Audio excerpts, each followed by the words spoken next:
as usual. Stay triggered. Pew pew, pew. Alright, Knights of Trigaria, welcome back to the channel. How you doing today?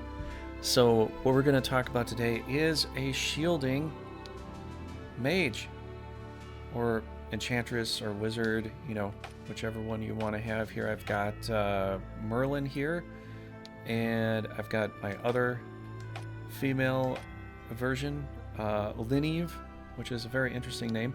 Let's look at Lineve here, I guess.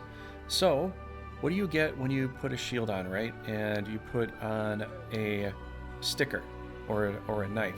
Well, it gives you an avoid ability there.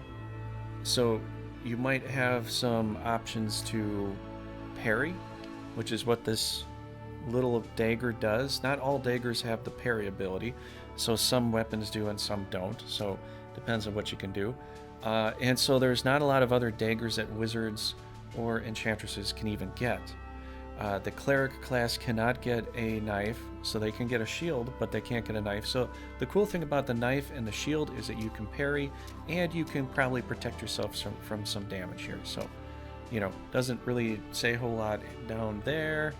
Spell range, nothing like that. Just kind of helps with the slashing and the poking. Not so much with the bashing. But that's essentially what the shield does. And when we look at all this stuff here, you just see, you know, what it kind of tells us there, you know, avoid and penetration. So this actually does give you a chance with the sticker to parry the blow and just straight up block it that way. So that could be, you know, something useful that maybe you want to do. I didn't think about that initially, but then I'm looking at, wait, that little parry symbol there with the shield with the 1 right there, that's something cool, right? So let's you know, let's look and see what that says, because you can press this select button and go check it out. Offensive effect. This is an effect that happens to you. The effect on battle abilities from equipping this, you know, thing. So let's see if we can get to parry. So grants a chance to completely avoid attacks. So with the shield and the knife, you can just have them straight up avoid attacks. Now, I'd have to say for squishy mages, I might go with this for a while until maybe I need a staff or I need something else to be able to do magic appropriately so that I can be strong enough to be able to do it. But for right now, it doesn't seem like such a bad skill. If you want more of a defensive, slightly tanky, slightly avoiding enchantress or wizard to be able to not die so fast, because these are the squishiest units on your team.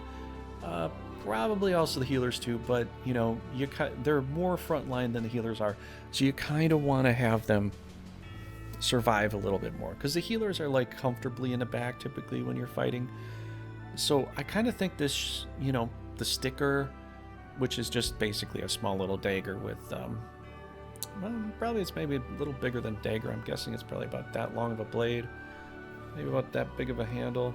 It's maybe about that big, but it does give you the chance to parry, and the buckler, of course, lets you have, I mean, yeah, it does increase your weight, I get that, but it does give you some defense against, you know, well, what I'm trying to say is it gives you avoidance here. So it gives you a little bit of avoidance, and it's pretty good. But when you're in the battle, unless you're breaking open a little crate or something like that, you almost never have you never really need to use the sticker. But the shield and a sticker can really help you make a more tanky wizard. And that's pretty much what I'm trying to get to. Maybe I overcovered that, but I hope you enjoyed. Let me know if you like to do this too. I know that I'm kind of a fan of doing this right now, because I've noticed sometimes they do block or they do parry some attacks, and it's like, ooh, that saves me from healing the team too much. That means that I can potentially go with less healers. And I'm not saying you want to, but it gives me other opportunities. So in case I don't want to heal, I could do an attack, finish the battle a little bit faster, a little bit easier. So what do you think? What do you think about a tanky wizard or enchantress. What are your thoughts on that? I'd love to know what you think about that, because so far for me, I'm enjoying it. You don't get to have this opportunity too much in a lot of Final Fantasy or Tactics games. Not all the time do they offer this. So I think taking advantage of this is a pretty good opportunity. But let me know what you think. And definitely, if you're not a Knight of Trigaria, subscribe, become a Knight of Trigaria. Also join Discord if you want. And I'll see you in the next video. We got some Brigandine videos we're bringing out soon, and all that. So thank you for coming by. Have a good one.